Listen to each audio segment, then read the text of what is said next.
As you know, in our Swamp Watch series, we expose corruption and greed wherever we find it because we are always fighting for you against the elitists and the corrupt establishment lining their pockets at your expense. Tonight, we have a particularly egregious example, a man who's been exploiting for his own personal enrichment one of the most deeply held beliefs of decent American patriots.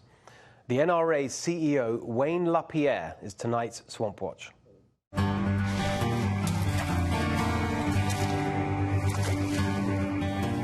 If you're an NRA member, you pay $45 a year in good faith to help protect the Second Amendment.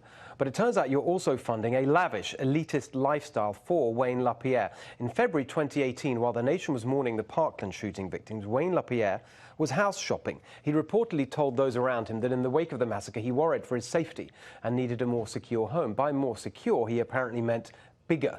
He and his wife settled on a 4-bedroom, 9-bathroom, 10,000-square-foot estate in Westlake, Texas, selling for over $5 million. What's wrong with that, you might say? Everyone's entitled to buy the house they want. Wayne LaPierre has a big, important job. If he wants to buy a big house, good luck to him. Except it wasn't him buying the house, it was you. Instead of buying the place directly with money from his own bank account, the NRA's former longtime ad agency, Ackerman McQueen, concocted a third-party corporate entity to buy the mansion for LaPierre. A top NRA executive signed a document promising that the NRA would contribute $6.5 million to this company for 99% ownership, according to a copy of the document reviewed by the Wall Street Journal. The plans eventually fell apart as the relationship between Wayne LaPierre and Ackerman McQueen soured. But that wasn't the only dodgy property deal pushed by Wayne LaPierre. Documents show that he asked the NRA to pay about $13,800 to rent an apartment for a summer intern, part of a 15-year history of ripping off NRA members for the benefit of himself and those close to him. According to leaked internal documents, LaPierre spent over $270,000 of your money on clothing between 2004 and 2017. In 2 instances, he spent almost $40,000 of that in just one day at this Beverly Hills branch of luxury boutique Menegildo Zegna.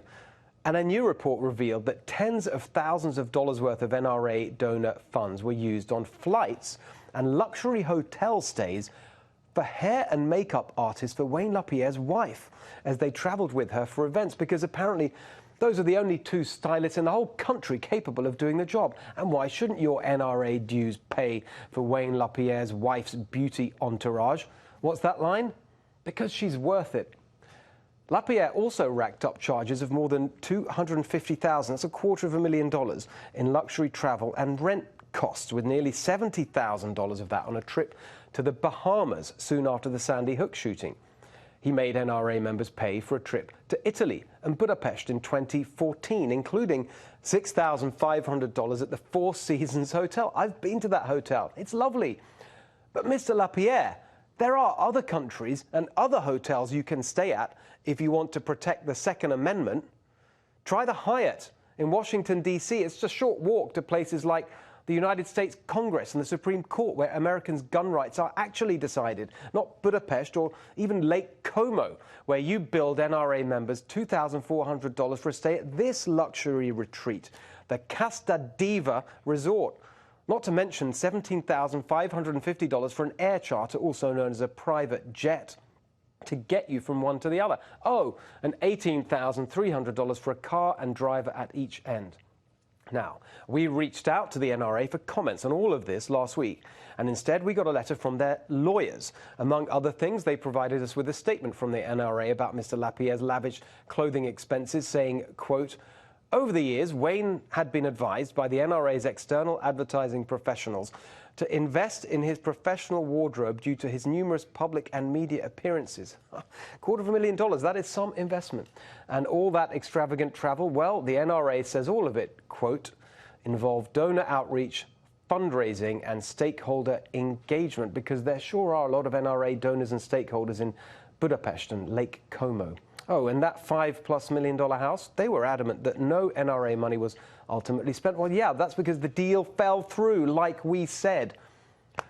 For years, Wayne LaPierre has taken NRA members' money to live the life of a king, But he's not a king. He's the head of a non-profit trusted by millions to use its funds to secure constitutional rights.